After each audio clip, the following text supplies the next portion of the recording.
વર્ગીકરણ અને ઉદ્વિકાસ, classification and evolution. બધા સજીવોને તેમની શરીર રચના અને કાર્યને આધારે ઓળખી શકાય છે અને તેમનું વર્ગીકરણ પણ કરી શકાય છે. શરીરની રચનાના બંધારણના કેટલાક લક્ષણ અન્ય લક્ષણોની તુલનામાં વધારે પરિવર્તન લાવે છે. તેમાં સમયની પણ ખૂબ જ મહત્વપૂર્ણ ભૂમિકા હોય છે. છેવટે જ્યારે કોઈ શરીર રચના અસ્તિત્વમાં આવે છે ત્યારે શરીરમાં પછીથી થવાના હોય તેવા કેટલાક પરિવર્તનોને અસર પહોંચાડે છે. બીજા શબ્દોમાં કહીએ તો શરીર રચના દરમિયાન જે લક્ષણ પહેલાં જોવા મળે છે તેને મૂળભૂત લક્ષણના સ્વરૂપમાં માનવામાં આવે છે. આના પરથી એ ખ્યાલ આવે છે કે સજીવોના વર્ગીકરણનો સજીવોના ઉદ્વિકાસ સાથે કેટલો નજીકનો સંબંધ છે. સજીવોનો ઉદ્વિકાસ શું છે? આપણે જેટલા પણ સજીવોને જોઈએ છીએ તેઓ બધા જ નિરંતર આવનારા પરિવર્તનોની એ પ્રક્રિયાનું સ્વાભાવિક પરિણામ છે જે તેમના અસ્તિત્વ માટે આવશ્યક છે.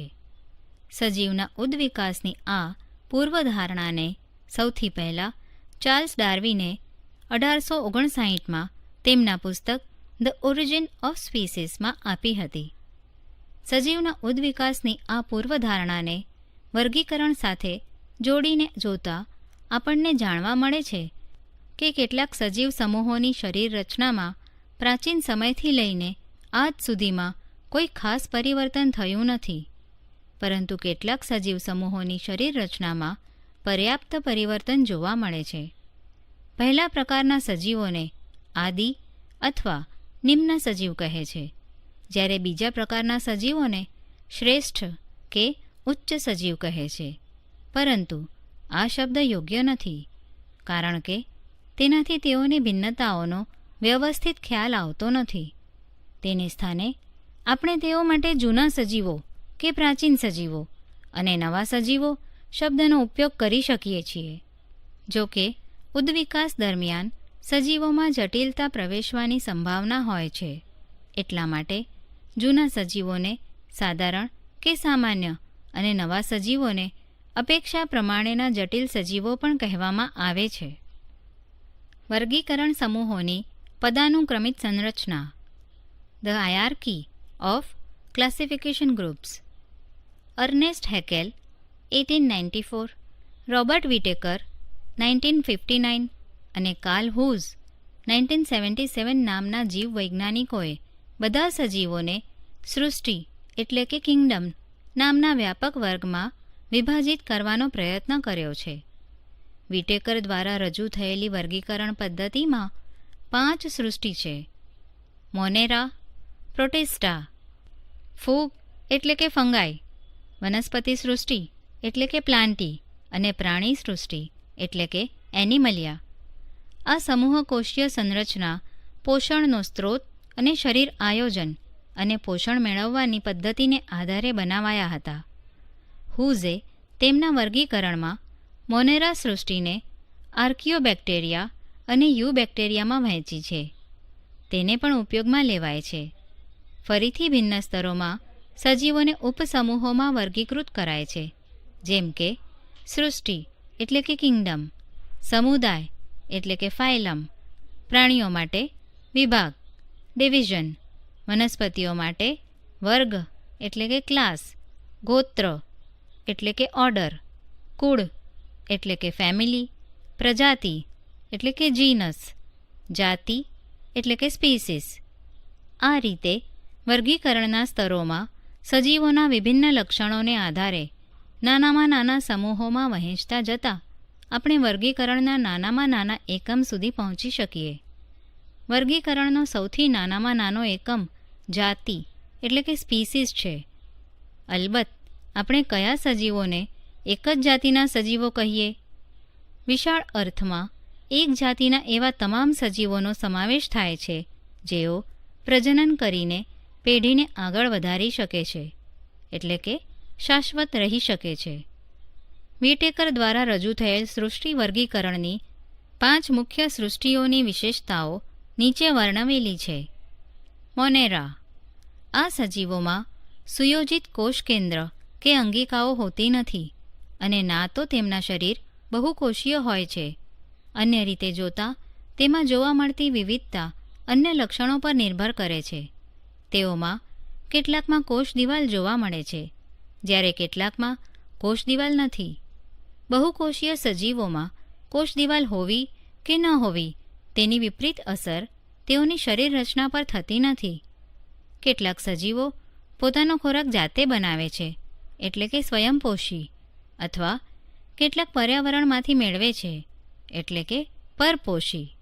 ઉદાહરણો: બેક્ટેરિયા એટલે કે જીવાણુ, નીલહરિત લીલ અથવા સાયનોબેક્ટેરિયા, માઇકોપ્લાઝમા. પ્રોટિસ્ટા. આ સમૂહ કે જૂથમાં એકકોષીય ઘણા બધા સુકોષ કેન્દ્રીય સજીવોનો સમાવેશ થાય છે. આ વર્ગના કેટલાક સજીવોમાં પ્રચલન માટે પક્ષમો કશા નામની રચનાઓ જોવા મળે છે. તેઓ સ્વયંપોષી તેમજ વિષમપોષી બંને પ્રકારના હોય છે. ઉદાહરણો: એકકોષીય લીલ, ડાયટમ્સ એટલે કે દ્વિઅણુ, પ્રોટોઝોઆ એટલે કે પ્રજીવ વગેરે.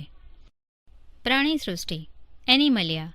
આ વર્ગમાં સુકોષ કેન્દ્રીય, બહુકોષીય અને વિષમપોષી સજીવોને મૂકવામાં આવ્યા છે. તેઓના કોષોમાં કોષ દિવાલ જોવા મળતી નથી. મોટાભાગના પ્રાણીઓ પ્રચલનશીલ હોય છે. શરીર રચના તેમજ વિભેદીકરણને આધારે તેઓનું આગળ વર્ગીકરણ કરવામાં આવ્યું છે. છિદ્રકાય એટલે કે સછિદ્રા. પોરીફેરા. પોરીફેરા શબ્દનો અર્થ થાય છિદ્રયુક્ત સજીવ. તે સ્થાયી સજીવ છે, જેઓ કોઈ એક આધાર સાથે ચોંટીને રહે છે.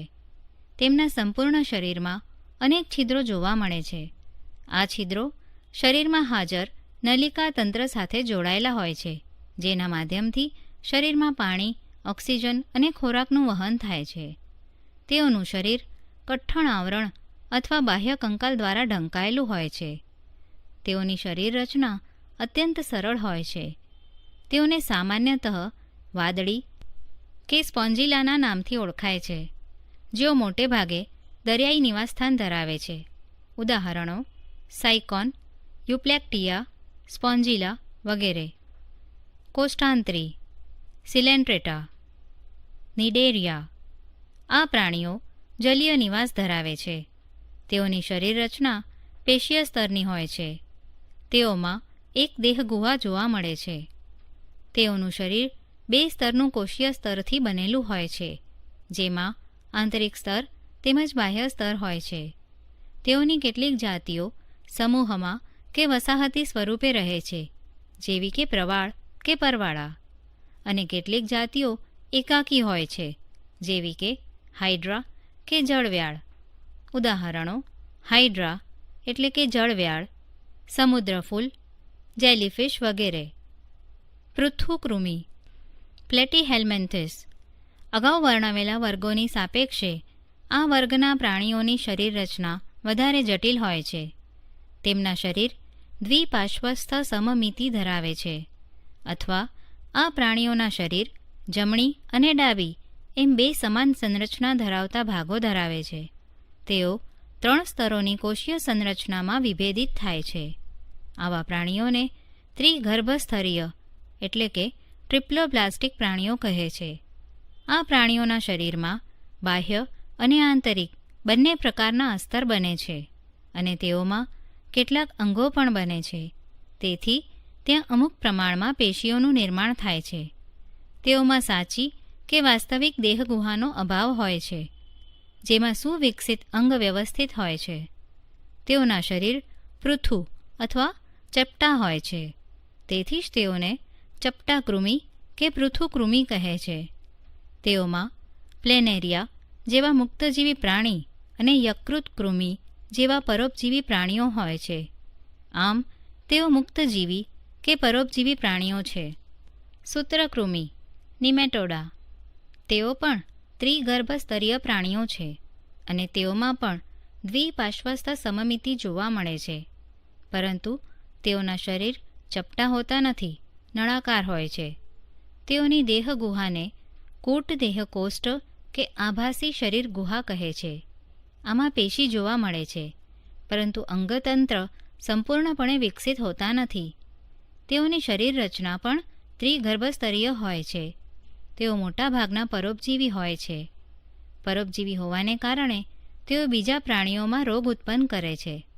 ઉદાહરણો: ગોળ કૃમિ, હાથી પગાનું કૃમિ, વુકેરેરિયા, કરમિયા, એસ્કેરિસ કેટલાક ઉદાહરણ છે.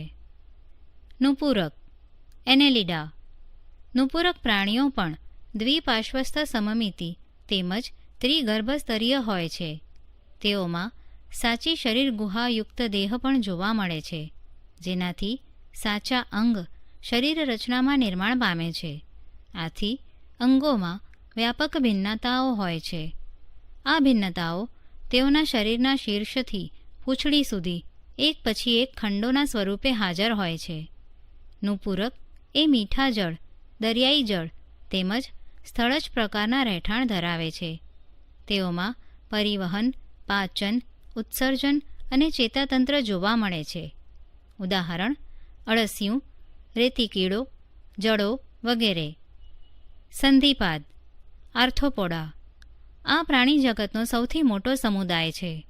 તેઓમાં દ્વિપાર્શ્વસ્થ સમમિતિ જોવા મળે છે અને શરીર ખંડમય હોય છે.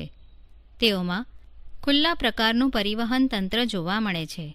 આથી રુધિર વાહિનીઓમાં વહેતું નથી. દેહ ગુહા કે શરીર ગુહા રુધિરથી ભરેલી હોય છે. તેઓમાં જોડમાં ઉપાંગો એટલે કે યુગ્મ ઉપાંગો જોવા મળે છે. આર્થ્રોપોડનો અર્થ યુગ્મ ઉપાંગો. કેટલાક સામાન્ય ઉદાહરણો છે: ઝીંગો, પતંગિયું, માખી, કરોળિયો, વીંછી, કરચલો વગેરે.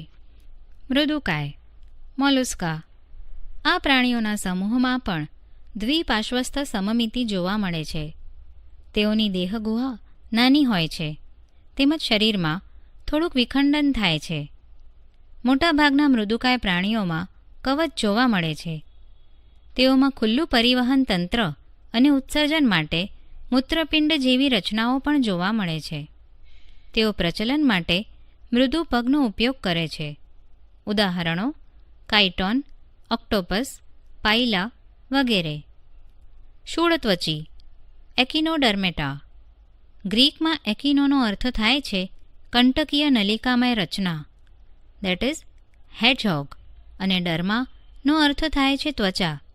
આથી આ પ્રાણીઓની ત્વચા કાંટા જેવી શૂળીય રચનાઓથી આચ્છાદિત હોય છે. તેઓ મુક્તજીવી દરિયાઈ પ્રાણીઓ છે.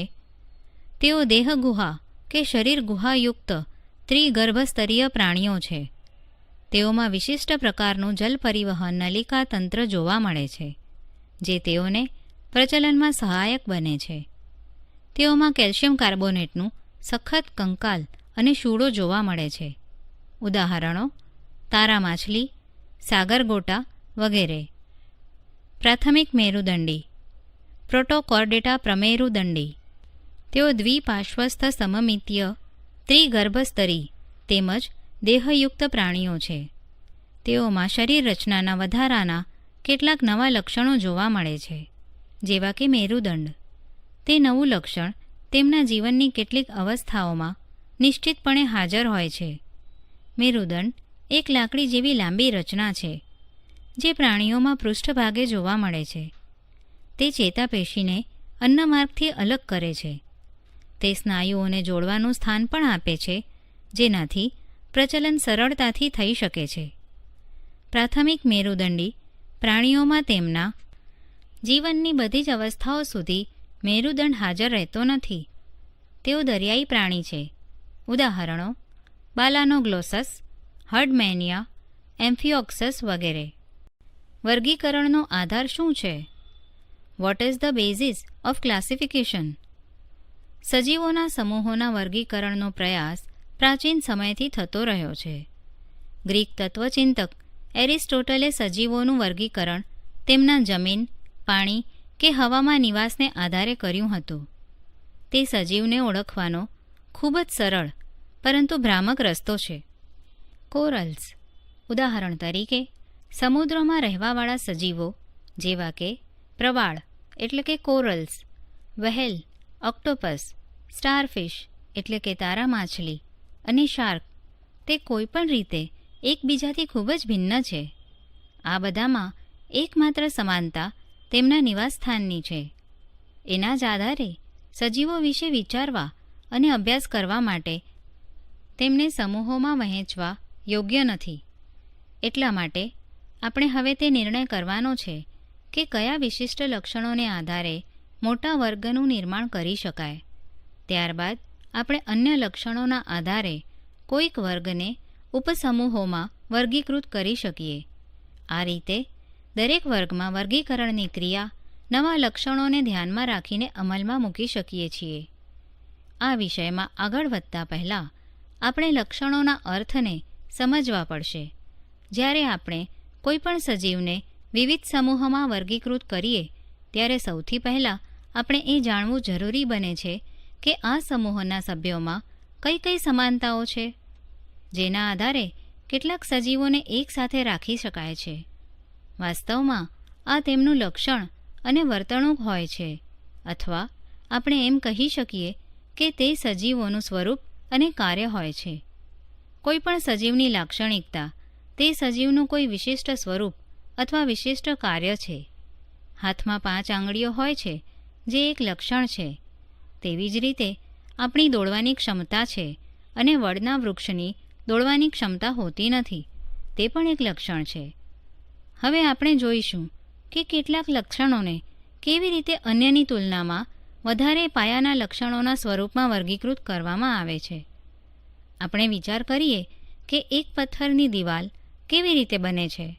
દિવાલમાં ઉપયોગમાં લેવાયેલા પથ્થર વિભિન્ન આકાર, કદના હોય છે.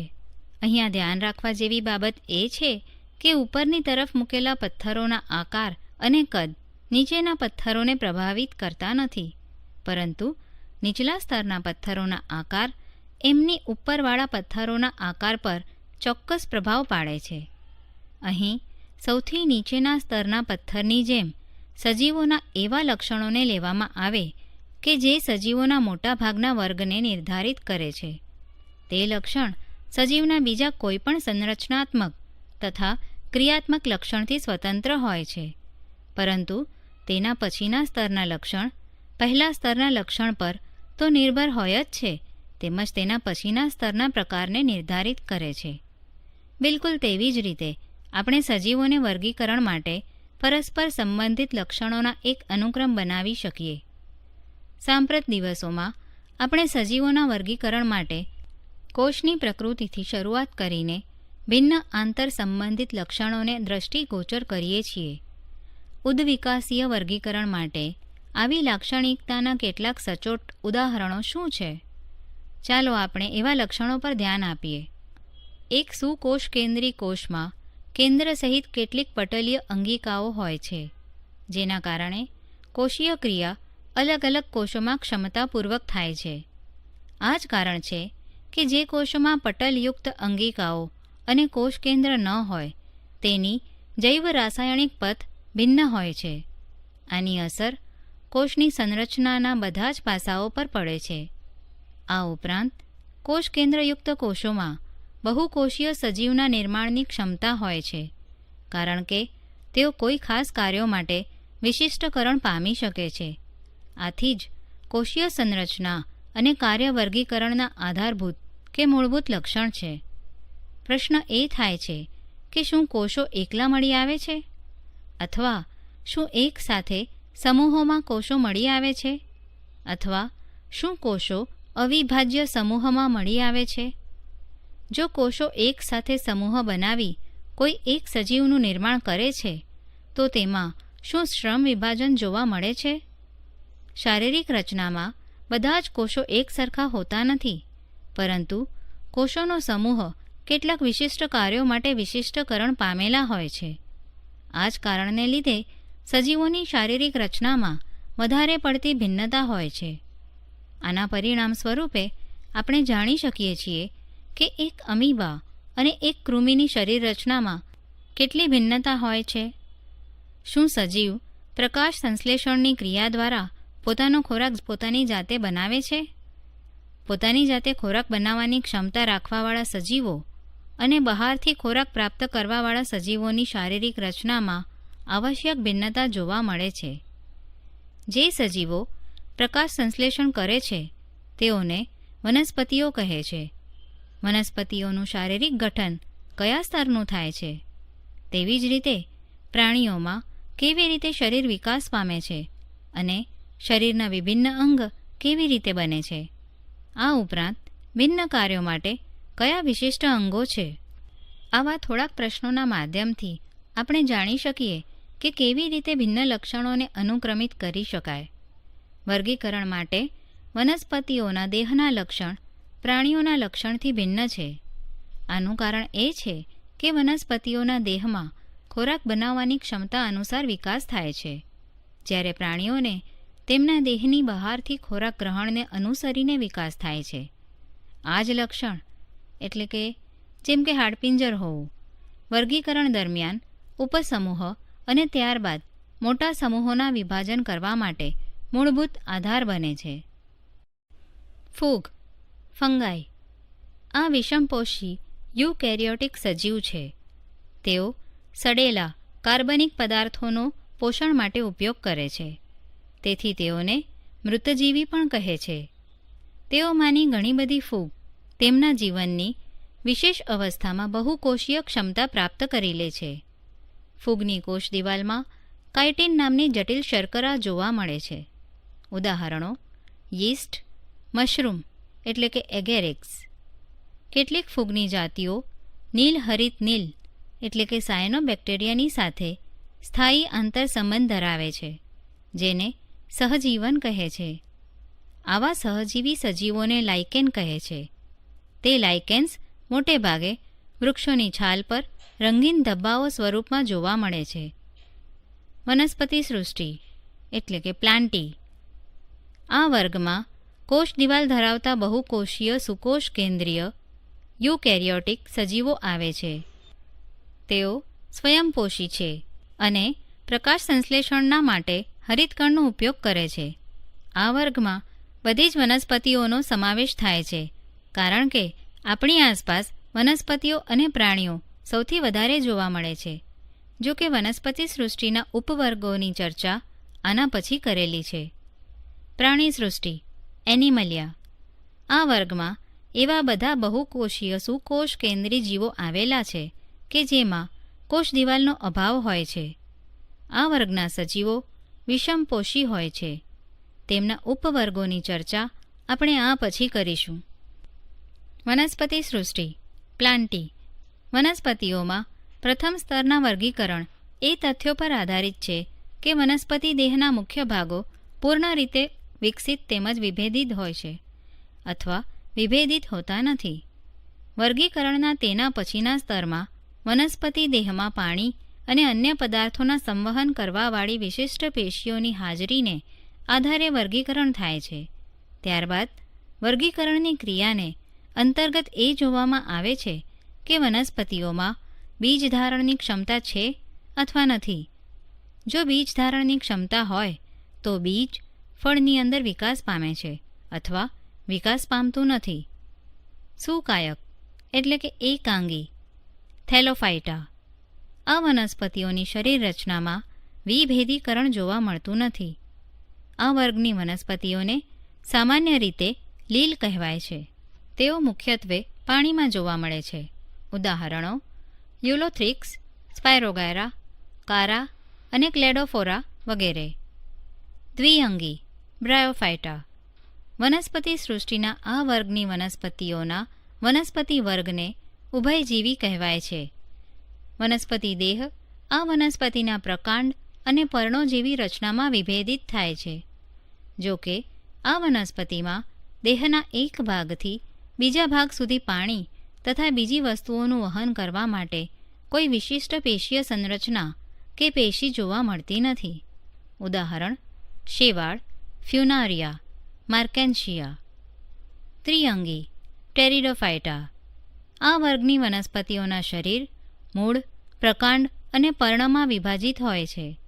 તેમની દેહરચનામાં પાણી અને અન્ય પદાર્થોનું એક ભાગથી બીજા ભાગ સુધી વહન કરવા માટે વાહક પેશી પણ જોવા મળે છે. ઉદાહરણો માર્સેલિયા, હંસરાજ, હોર્સટેલ એટલે કે ઇક્વિસેટમ વગેરે. સુકાયક થેલોફાયટા કે એકાંગી, દ્વિઅંગી બ્રાયોફાયટા અને ત્રિઅંગી ટેરિડોફાયટામાં અનઆવરિત કે નગ્ન ભ્રૂણ જોવા મળે છે, જેઓને બીજાણુ એટલે કે સ્પોર કહેવાય છે. આ ત્રણેય વનસ્પતિ સમૂહની વનસ્પતિઓમાં પ્રજનનાંગ અપ્રત્યક્ષ હોય છે, તેમજ તેઓમાં બીજ ઉત્પન્ન કરવાની ક્ષમતા હોતી નથી. આથી તેઓને ક્રિપ્ટોગેમ એટલે કે અપુષ્પી અથવા અપ્રત્યક્ષ પ્રજનન અંગોવાળી વનસ્પતિ કહે છે. બીજી બાજુએ જે વનસ્પતિઓમાં પ્રજનન પેશી પૂર્ણ સ્વરૂપે વિકાસ પામેલી હોય તેમજ વિભેદિત હોય અને પ્રજનન ક્રિયા પછી બીજ ઉત્પન્ન કરે છે, તેઓને સપુષ્પી એટલે કે ફેનેરોગેમ્સ સપુષ્પી બીજધારી વનસ્પતિઓ કહે છે. બીજની અંદર ભ્રૂણની સાથે સંચિત ખોરાક હોય છે, જેનો અંકુરણના સમયે ઉપયોગ કરીને ભ્રૂણનો પ્રારંભિક વિકાસ થાય છે. બીજની અવસ્થાના આધારે આ વર્ગની વનસ્પતિઓને પુનઃ 2 વર્ગોમાં વિભાજિત કરાય છે: અનાવૃત્ત બીજધારી એટલે કે જિમ્નોસ્પર્મ્સ વનસ્પતિઓ, અનાવૃત્ત કે નગ્ન બીજ ઉત્પન્ન કરવાવાળી વનસ્પતિઓ, આવૃત્ત બીજધારી વનસ્પતિઓ એટલે કે એન્જિયોસ્પર્મ્સ, આવરિત કે ફળની અંદર બીજ ઉત્પન્ન કરવાવાળી વનસ્પતિઓ. અનાવૃત્ત બીજધારી વનસ્પતિઓ જિમ્નોસ્પર્મ્સ. આ શબ્દ જિમ્નો અને સ્પર્મા ભેગા મળીને ગ્રીક શબ્દોથી બનેલો છે, જેમાં જિમ્નોનો અર્થ થાય છે નગ્ન અથવા અનાવૃત્ત અને સ્પર્માનો અર્થ થાય છે બીજ. આથી તેઓને અનાવૃત્ત બીજધારી વનસ્પતિઓ પણ કહેવાય છે.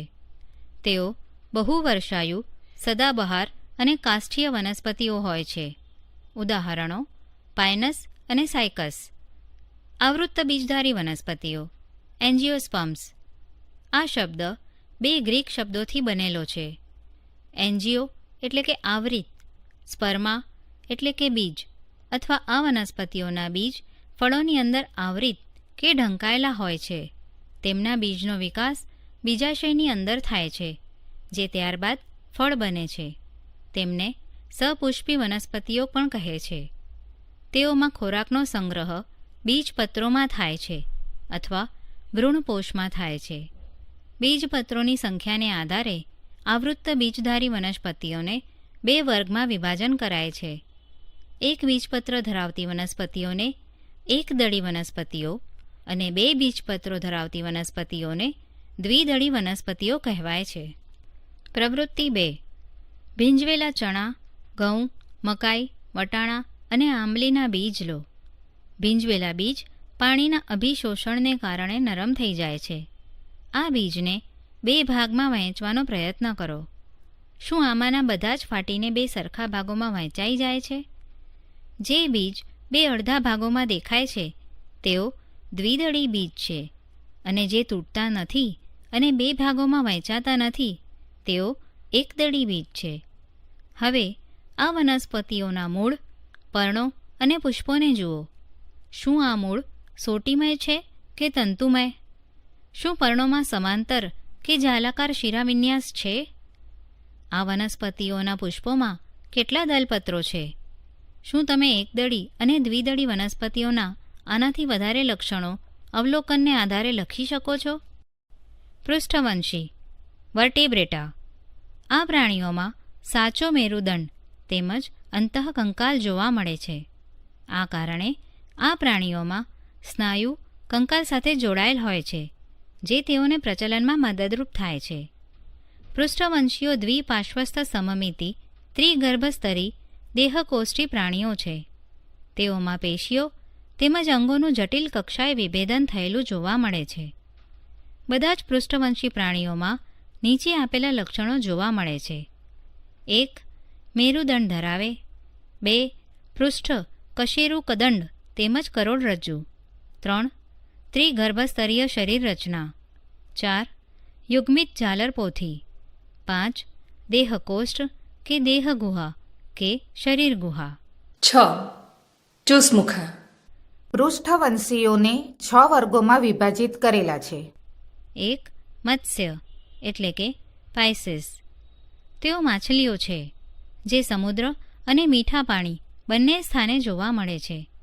તેઓની ત્વચા ભીંગડા એટલે કે સ્કેલ્સ અથવા પ્લેટોથી ઢંકાયેલી હોય છે અને તેઓ તેમની પૂંછડીનો ઉપયોગ તરવા માટે કરે છે. તેઓનું શરીર ચપટું, રેખીય કે ત્રાકાકાર હોય છે. તેઓ શ્વસન ક્રિયા માટે ઝાલરોનો ઉપયોગ કરે છે જે પાણીમાં દ્રાવ્ય થયેલ ઓક્સિજનનો ઉપયોગ કરે છે. તેઓ અસમતાપીય હોય છે અને માનવ હૃદયના 4 ખંડથી વિપરીત તેઓના હૃદય દ્વિખંડીય હોય છે. તેઓ ઈંડા આપે છે. કેટલીક માછલીઓમાં કંકાલ માત્ર કાસ્થીનું બનેલું હોય છે જેવી કે શાર્ક. અન્ય પ્રકારની માછલીઓનું કંકાલ અસ્થિનું બનેલું હોય છે જેમ કે ટ્યુના અથવા રોહુ. 2. ઉભયજીવી એમ્ફીબિયા. આ માછલીઓ કરતાં ભિન્ન હોય છે કારણ કે તેઓમાં ભીંગડા હોતા નથી. તેઓની ત્વચા પર શ્લેષ્મ ગ્રંથિઓ જોવા મળે છે અને હૃદય ત્રિખંડીય હોય છે. તેઓમાં બાહ્ય કંકાલ હોતું નથી. મૂત્રપિંડ જોવા મળે છે. શ્વસન ઝાલરો અને ફેફસા દ્વારા થાય છે. તેઓ ઈંડા આપતા પ્રાણીઓ છે. તેઓ પાણી અને જમીન બંને જગ્યાએ રહી શકે છે. ઉદાહરણ: દેડકો, સેલામાન્ડર, ટોડ વગેરે. 3. સરીસૃપ રેપ્ટિલિયા. આ પ્રાણીઓ ઠંડા રુધિરવાળા એટલે કે અસમતાપી છે. તેઓના શરીર ભીંગડાઓ દ્વારા આવરિત હોય છે. તેઓમાં શ્વસન ફેફસા દ્વારા થાય છે. હૃદય સામાન્યતઃ ત્રિખંડીય છે પરંતુ મગરમચ્છનું હૃદય 4 ખંડોનું હોય છે. મૂત્રપિંડ જોવા મળે છે. તેઓ પણ ઈંડા આપતા પ્રાણીઓ છે. તેઓના ઈંડા કઠણ કે મજબૂત કવચથી ઢંકાયેલા હોય છે અને ઉભયજીવીની જેમ તેઓને પાણીમાં ઈંડા મૂકવાની આવશ્યકતા પડતી નથી. ઉદાહરણ: કાચબો, સાપ, ગરોળી, મગરમચ્છ. 4. વિહગ એવસ. આ ઉષ્ણ રુધિરવાળા કે સમતાપી પ્રાણીઓ છે. તેઓ 4 ખંડોનું હૃદય ધરાવે છે. તેઓ ઈંડા મૂકે છે. તેઓમાં 2 જોડ ઉપાંગો હોય છે. તેઓમાં 2 અગ્ર ઉપાંગો ઉડવા માટે પાંખોમાં પરિવર્તિત થયેલા છે. શરીર પાંખોથી ઢંકાયેલા હોય છે. શ્વસન ફેફસા દ્વારા થાય છે. બધા પક્ષીઓને આ વર્ગમાં મૂકવામાં આવે છે. 5. સસ્તન મેમેલિયા. સસ્તન પ્રાણીઓ ઉષ્ણ રુધિરવાળા કે સમતાપી પ્રાણીઓ છે. સસ્તનોનું હૃદય 4 ખંડોનું બનેલું હોય છે. આ વર્ગના બધા જ પ્રાણીઓ નવજાત શિશુને પોષણ આપવા માટે સ્તન ગ્રંથિઓ ધરાવે છે. તેઓની ત્વચા પર વાળ, પ્રસ્વેદ અને તેલ ગ્રંથિઓ આવેલી હોય છે. જો કે કેટલાક પ્રાણીઓ અપવાદરૂપે ઈંડા પણ મૂકે છે જેવા કે શેપો અને પ્લેટિપસ એટલે કે બતક ચાંચ. કાંગારૂ જે સસ્તન છે તેઓ અવિકસિત નવજાતને માર્સુપિયમ નામની કોથળીમાં ત્યાં સુધી લટકાવી રાખે છે જ્યાં સુધી તેઓ પૂર્ણ વિકાસ પામતા નથી. પ્રાણી સૃષ્ટિના વર્ગીકરણની રૂપરેખા આકૃતિમાં દર્શાવેલ છે. નામકરણ નોમેનક્લેચર. સજીવોને વર્ગીકરણ નામ આપવાની આવશ્યકતા શું છે? પ્રવૃત્તિ 3. નીચે આપેલા પ્રાણીઓ અને વનસ્પતિઓના નામ જેટલી ભાષાઓમાં તમે આપી શકો તેટલી શક્ય ભાષાના નામ આપો. વાઘ, મોર, કીડી, લીમડો, કમળ, બટાટા. આમાં બધાના નામ વિભિન્ન ભાષાઓમાં અલગ અલગ આપેલા છે. એટલા માટે જ્યારે કોઈ એક ભાષામાં સજીવની વાત કરતા હોઈએ ત્યારે એવું થઈ શકે છે કે બીજી ભાષા જાણવાવાળા તેને સમજી શકતા નથી. વૈજ્ઞાનિકોએ બધા સજીવોને એક વૈજ્ઞાનિક નામ આપીને આ સમસ્યાનો ઉકેલ કાઢ્યો. જેમ કે વિભિન્ન રાસાયણિક તત્વોને સંકેતમાં નિરૂપિત કરીને દર્શાવ્યા છે. એવી જ રીતે કોઈપણ સજીવને માત્ર એક જ વૈજ્ઞાનિક નામ હોય છે અને સમગ્ર વિશ્વમાં તે એ જ નામથી ઓળખી શકાય છે. નામકરણ પદ્ધતિ માટે આપણે જે વૈજ્ઞાનિક પદ્ધતિનો ઉપયોગ કરીએ છીએ તે સૌ પ્રથમ કેરોલસ લિનિયસ દ્વારા 18મી શતાબ્દીના પ્રારંભ પામેલી હતી. વૈજ્ઞાનિક નામકરણ પદ્ધતિ સજીવોની એકબીજામાં જોવા મળતી સમાનતા અને ભિન્નતા પર નિર્ભર કરે છે. જો કે નામકરણ પદ્ધતિમાં આપણે સજીવના વર્ગીકરણના બધા પદાનુક્રમ કે કક્ષાઓને ધ્યાનમાં લેતા નથી, પરંતુ માત્ર પ્રજાતિ અને જાતિને ધ્યાનમાં રાખીએ છીએ. નામકરણ પદ્ધતિ માટે કેટલીક સવિશેષ બાબતો પર વિચાર કરી શકાય છે, જેમ કે 1. પ્રજાતિનું નામ અંગ્રેજીમાં મૂળાક્ષર એટલે કે કેપિટલ લેટરથી શરૂ થવું જોઈએ. 2. જાતિનું નામ નાના અક્ષરથી શરૂ થવું જોઈએ. 3. છાપેલું હોય તો વૈજ્ઞાનિક નામ ઇટાલિકથી લખાવવું જોઈએ. 4. જો તેઓને હાથથી લખવામાં આવે છે તો પ્રજાતિ અને જાતિ બંનેના નામની નીચે અધોરેખાંકન અલગ અલગ રેખાંકિત કરવું જોઈએ. પ્રવૃત્તિ 4. કોઈપણ 5 પ્રાણીઓ અને વનસ્પતિઓના વૈજ્ઞાનિક નામોને શોધો. શું તેઓના વૈજ્ઞાનિક નામો અને સામાન્ય નામોમાં કોઈ સમાનતા છે? પૃષ્ઠવંશી વર્ટેબ્રેટા. આ પ્રાણીઓમાં સાચો મેરુદંડ તેમજ અંતઃકંકાલ જોવા મળે છે. આ કારણે આ પ્રાણીઓમાં સ્નાયુ કંકાલ સાથે જોડાયેલ હોય છે, જે તેઓને પ્રચલનમાં મદદરૂપ થાય છે. પૃષ્ઠવંશીઓ દ્વિપાર્શ્વસ્થ સમમિતિ ત્રિગર્ભસ્તરી દેહકોષ્ઠી પ્રાણીઓ છે. તેઓમાં પેશીઓ તેમજ અંગોનું જટિલ કક્ષાએ વિભેદન થયેલું જોવા મળે છે. બધા જ પૃષ્ઠવંશી પ્રાણીઓમાં નીચે આપેલા લક્ષણો જોવા મળે છે. 1. મેરુદંડ ધરાવે. 2. પૃષ્ઠ કશેરુ કદંડ તેમજ કરોડરજ્જુ. 3. ત્રિગર્ભસ્તરીય શરીર રચના. 4. યુગ્મિત ઝાલરપોથી. 5. દેહકોષ્ઠ કે દેહગુહા કે શરીર ગુહા. 6. ચુસમુખા. પૃષ્ઠવંશીઓને 6 વર્ગોમાં વિભાજિત કરેલા છે. 1. મત્સ્ય એટલે કે પાઇસેસ.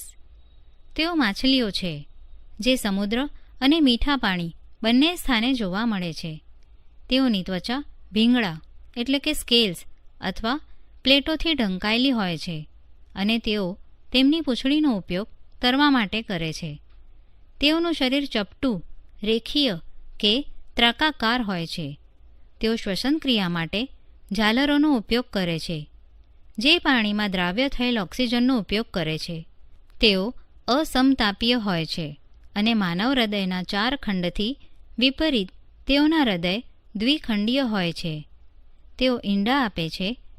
કેટલીક માછલીઓમાં કંકાલ માત્ર કાસ્થીનું બનેલું હોય છે, જેવી કે શાર્ક. અન્ય પ્રકારની માછલીઓનું કંકાલ અસ્થિનું બનેલું હોય છે, જેમ કે ટ્યુના અથવા રોહુ. 2.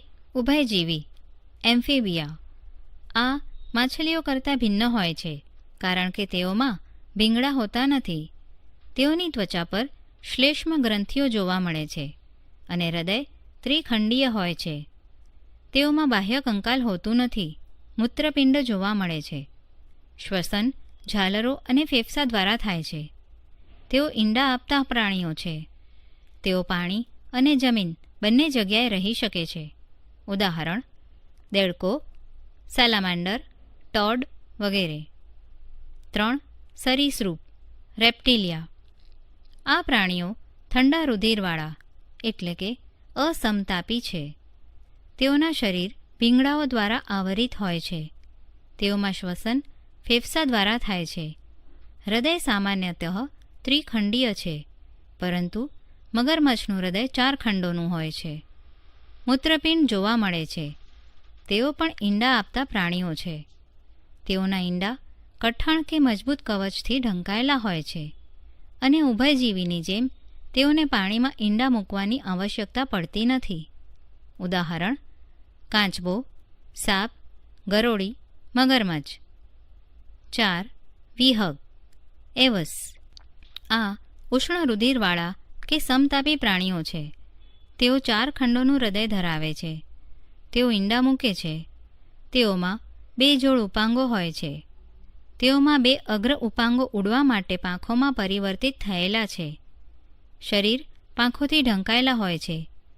શ્વસન ફેફસા દ્વારા થાય છે. બધા પક્ષીઓને આ વર્ગમાં મૂકવામાં આવે છે. 5. સસ્તન મેમેલિયા. સસ્તન પ્રાણીઓ ઉષ્ણ રુધિરવાળા કે સમતાપી પ્રાણીઓ છે. સસ્તનોનું હૃદય 4 ખંડોનું બનેલું હોય છે. આ વર્ગના બધા જ પ્રાણીઓ નવજાત શિશુને પોષણ આપવા માટે સ્તન ગ્રંથિઓ ધરાવે છે. તેઓની ત્વચા પર વાળ, પ્રસ્વેદ અને તેલ ગ્રંથિઓ આવેલી હોય છે. જો કે કેટલાક પ્રાણીઓ અપવાદરૂપે ઈંડા પણ મૂકે છે, જેવા કે શેપો અને પ્લેટિપસ એટલે કે બતક ચાંચ. કાંગારૂ, જે સસ્તન છે, તેઓ અવિકસિત નવજાતને માર્સુપિયમ નામની કોથળીમાં ત્યાં સુધી લટકાવી રાખે છે જ્યાં સુધી તેઓ પૂર્ણ વિકાસ પામતા નથી. પ્રાણી સૃષ્ટિના વર્ગીકરણની રૂપરેખા આકૃતિમાં દર્શાવેલ છે. નામકરણ, નોમેનક્લેચર. સજીવોને વર્ગીકરણ નામ આપવાની આવશ્યકતા શું છે? પ્રવૃત્તિ 3. નીચે આપેલા પ્રાણીઓ અને વનસ્પતિઓના નામ જેટલી ભાષાઓમાં તમે આપી શકો તેટલી શક્ય ભાષાના નામ આપો. વાઘ, મોર, કીડી, લીમડો, કમળ, બટાટા. આમાં બધાના નામ વિભિન્ન ભાષાઓમાં અલગ અલગ આપેલા છે. એટલા માટે જ્યારે કોઈ એક ભાષામાં સજીવની વાત કરતા હોઈએ ત્યારે એવું થઈ શકે છે કે બીજી ભાષા જાણવાવાળા તેને સમજી શકતા નથી. વૈજ્ઞાનિકોએ બધા સજીવોને એક વૈજ્ઞાનિક નામ આપીને આ સમસ્યાનો ઉકેલ કાઢ્યો. જેમ કે વિભિન્ન રાસાયણિક તત્વોને સંકેતમાં નિરૂપિત કરીને દર્શાવ્યા છે, એવી જ રીતે કોઈપણ સજીવને માત્ર એક જ વૈજ્ઞાનિક નામ હોય છે અને સમગ્ર વિશ્વમાં તે એ જ નામથી ઓળખી શકાય છે. નામકરણ પદ્ધતિ માટે આપણે જે વૈજ્ઞાનિક પદ્ધતિનો ઉપયોગ કરીએ છીએ તે સૌ પ્રથમ કેરોલસ લિનિયસ દ્વારા 18મી શતાબ્દીના પ્રારંભ પામેલી હતી. વૈજ્ઞાનિક નામકરણ પદ્ધતિ સજીવોની એકબીજામાં જોવા મળતી સમાનતા અને ભિન્નતા પર નિર્ભર કરે છે. જો કે નામકરણ પદ્ધતિમાં આપણે સજીવના વર્ગીકરણના બધા પદાનુક્રમ કે કક્ષાઓને ધ્યાનમાં લેતા નથી, પરંતુ માત્ર પ્રજાતિ અને જાતિને ધ્યાનમાં રાખીએ છીએ. નામકરણ પદ્ધતિ માટે કેટલીક સવિશેષ બાબતો પર વિચાર કરી શકાય છે, જેમ કે 1. પ્રજાતિનું નામ અંગ્રેજીમાં મૂળાક્ષર એટલે કે કેપિટલ લેટરથી શરૂ થવું જોઈએ. 2. જાતિનું નામ નાના અક્ષરથી શરૂ થવું જોઈએ. 3. છાપેલું હોય તો વૈજ્ઞાનિક નામ ઇટાલિકથી લખાવવું જોઈએ. 4. જો તેઓને હાથથી લખવામાં આવે છે તો પ્રજાતિ અને જાતિ બંનેના નામની નીચે અધોરેખાંકન અલગ અલગ રેખાંકિત કરવું જોઈએ. પ્રવૃત્તિ 4. કોઈપણ 5 પ્રાણીઓ અને વનસ્પતિઓના વૈજ્ઞાનિક નામોને શોધો. શું તેઓના વૈજ્ઞાનિક નામો અને સામાન્ય નામોમાં કોઈ સમાનતા છે?